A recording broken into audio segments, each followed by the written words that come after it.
Cultiver des connexions réparatrices, newsletter mensuelle, janvier 2025. Hello!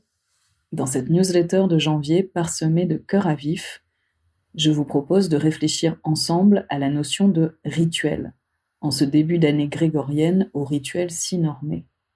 Ensuite, je vous présente ma toute nouvelle proposition d'accompagnement dédiée à la création des rituels dont vous avez besoin.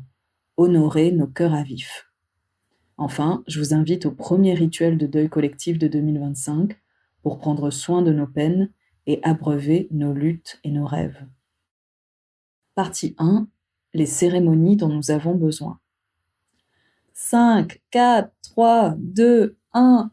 Bonne année! La transition entre la fin et le début d'année du calendrier grégorien est marquée par de nombreux rituels. Célébrations collectives, décompte avant minuit, bilan de l'année écoulée, bonnes résolutions, etc. Quelle est votre relation à ces rituels? Est-ce que vous les appréciez et les célébrez avec joie, à votre manière? Est-ce que les attentes autour de ces rituels vous procurent du stress et d'autres émotions difficiles? Est-ce que vous essayez de les redéfinir et d'en créer de nouveaux? Est-ce que vous y êtes indifférente? Est-ce que vous célébrez autre chose que la nouvelle année à cette date? Ou est-ce que vous célébrez selon une autre temporalité que celle du calendrier grégorien? J'ai par exemple appris, il y a peu, grâce à Selma Sardouk, que le 1er janvier, on célébrait l'indépendance d'Haïti avec la préparation et dégustation de la soupe joumou, et qu'hier, on célébrait le 1er jour du calendrier amazigh. À La Réunion, où je suis née et où j'ai grandi, l'année est rythmée par les célébrations du Nouvel An tamoul et du Nouvel An chinois.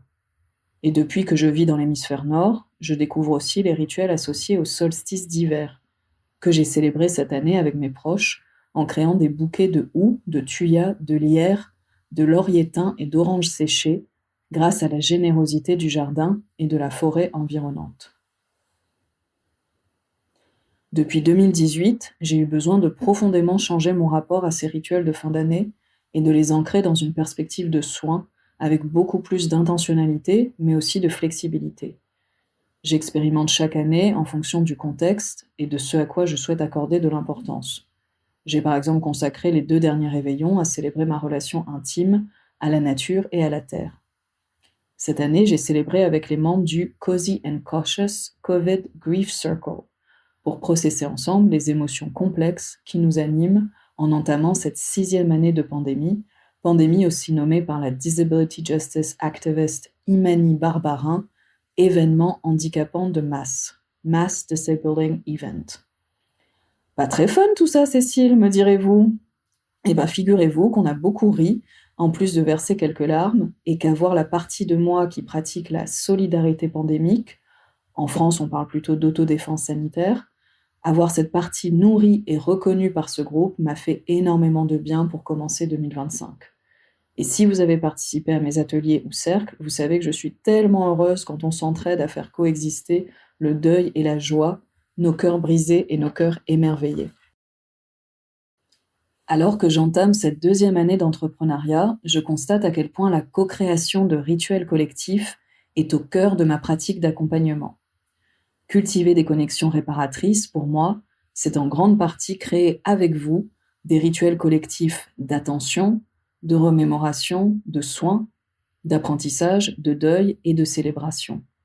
Et les questions que je me pose sont les suivantes. Quels sont les rituels qui peuvent nous aider à vivre cette période particulière de crise imbriquée que nous traversons? Et comment ces rituels peuvent-ils nous permettre de prendre soin de nous, de nourrir nos luttes et nos rêves et de cultiver la libération collective? Voici quelques mots qui me viennent quand je pense à la notion de rituel.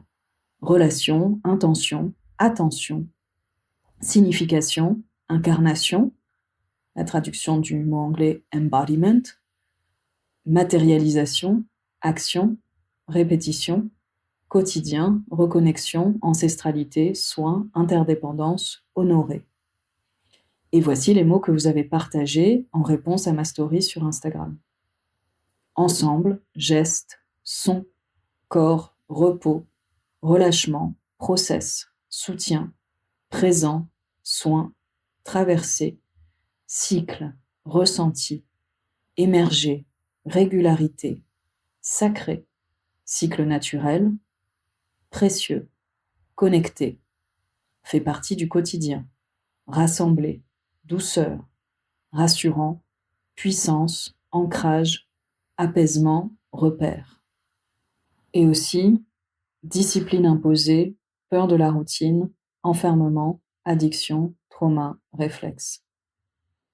Quelle émotion de vous lire et de retranscrire tous vos mots ici pour évoquer la complexité de cette notion. Merci. Fin novembre, j'ai eu la chance de rencontrer une personne qui m'apprend beaucoup sur la notion de rituel, Alexis Pauline Gumbs. Elle était à Paris pour présenter la traduction française de son ouvrage Undrowned, intitulé en français Non noyé, ES, leçons féministes noires apprises auprès des mammifères marines, traduit par Mabeko Oberti, Myriam Rabat-Konaté et Rose B, et illustré par l'art révolutionnaire, nourricier et réparateur de Maya Miendo. Alexis Pauline Gumbs, pronom she-they, est poétesse, artiste, chercheuse, auteurice et aussi ritualiste. Pour me préparer à la rencontrer, je me suis replongée dans les archives qui m'avaient permis de faire connaissance avec elle. En réécoutant le podcast où je l'avais entendu parler pour la première fois, j'ai été marquée par la définition qu'elle proposait des rituels. Elle les nommait « les cérémonies dont nous avons besoin ». La citation que je vais vous partager est extraite d'un magnifique échange entre Prentice Hemphill et Alexis Pauline Gumbs dans la première saison du podcast Finding Our Way, épisode du 19 octobre 2020 intitulé « Se souvenir ». L'intégralité de leur conversation en anglais est retranscrite en accompagnement du podcast, a également été traduite en français pour la revue en ligne Trou Noir, et vous retrouvez les liens dans la version écrite de cette newsletter. Je cite, « Mais donc, qu'est-ce qu'on devrait pratiquer ? Je crois que la question c'est « Comment faire de la place aux cérémonies dont nous avons besoin ?» Et pour moi, ce à quoi ça ressemble au quotidien, c'est tout simplement le fait d'y consacrer du temps. Par les rituels qu'elle pratique et ceux qu'elle facilite, Alexis Pauline Gumbs nous encourage à nous poser les questions suivantes. À quoi est-ce qu'on décide de consacrer notre attention au quotidien ? Et comment ces pratiques d'attention répétées peuvent-elles nous permettre de nous souvenir du passé, d'imaginer le futur et d'agir dans le présent ? Alors cette année, j'ai envie de continuer à me demander avec vous quelles sont les cérémonies dont nous avons besoin en ce moment et comment s'entraider à faire de la place pour ces cérémonies alors que les systèmes dans lesquels on vit font tout pour nous empêcher d'y consacrer du temps et de l'attention. Partie 2. Honorer nos cœurs à vif. Accompagnement personnalisé pour créer les rituels dont vous avez besoin. Dans la lignée de cette réflexion, je lance cette année une nouvelle proposition. Honorer nos cœurs à vif, un accompagnement à la création de rituels personnalisés pour honorer vos transitions, vos deuils et vos célébrations. Je vous propose un accompagnement ponctuel en 1, 2 ou 3 sessions pour réfléchir ensemble à la notion de rituel et pour co-créer ensemble les rituels qui correspondent à votre contexte, vos besoins, vos envies et vos valeurs. Cette proposition d'accompagnement part du constat suivant. Les options à notre disposition pour honorer nos deuils, nos transitions et nos célébrations sont limitées et normées. Je vous donne quelques exemples concrets et ensuite je vous dirai quelques mots sur le contexte situé à partir duquel je fais ce constat, qui est un contexte bien particulier. Donc par exemple, les rituels de deuil sont ponctuels et existent peu en dehors du moment précis des funérailles. Peu de place est faite également aux autres formes de deuil que nous traversons au quotidien, qu'ils soient individuels, par exemple la fin d'une relation amicale ou amoureuse, la fin d'une période de notre vie, le renoncement à des choses qu'on avait espérées, ou collectifs. Par exemple, toutes les peines que l'on peut ressentir face à la violence causée par les systèmes dans lesquels on vit. Pour ce qui est des transitions et des célébrations, le focus est mis sur les mariages, les naissances, les anniversaires ou les remises de diplômes. Mais peu de place est faite pour redéfinir la manière dont on ritualise ces moments ou pour les émotions complexes qui peuvent les accompagner. Et encore moins de place est faite pour les transitions ou les célébrations qui ne font pas partie de cette liste officielle. Par exemple, une évolution de notre identité, une reconversion professionnelle, un changement de lieu de vie, l'anniversaire d'une date importante pour nous, la célébration de relations queer, de relations à nos ancêtres, à des êtres non humains, etc. Alors, comme je l'ai dit, je fais ce constat à partir d'un contexte bien précis. un contexte géographique et culturel français, universaliste et laïque, et un contexte moderne imprégné des normes générées par le néolibéralisme, le patriarcat et le colonialisme. Il existe bien sûr, au sein même de ce contexte et au-delà de ce contexte, plein de manières de ritualiser les deuils, les transitions et les célébrations. Émergent alors les questions suivantes. Pourquoi certains rituels sont-ils dominants ou considérés comme normaux dans un certain contexte? Est-ce que ces rituels répondent à nos besoins individuels et collectifs du moment? Et comment s'entraider à faire de la place à des rituels qui honorent les contextes, les cultures, les traditions, les communautés et les identités de chacune. Avec cœur à vif, je vous propose de prendre le temps et l'espace pour honorer les deuils, les transitions et les célébrations de votre choix à votre manière. Alors, qu'est-ce que vous souhaitez honorer là, maintenant dans votre vie? À quoi souhaitez-vous accorder une attention particulière? Qu'est-ce qu'un rituel pour vous? Et quels sont les rituels dont vous avez besoin en ce moment? Vous avez toutes les infos pour découvrir cette nouvelle offre en détail dans le lien dans la newsletter écrite ou sur mon compte Instagram. Et pour vous donner une idée plus précise et concrète de ce que cet accompagnement pourrait vous apporter, vous y trouverez les témoignages détaillés de 3 personnes qui ont participé à honorer nos cœurs à vif. Vous y découvrirez par exemple le témoignage de Chloé, qui était dans un moment de transition et avait besoin de marquer le coup pour aller de l'avant et honorer cette période spéciale pour elle.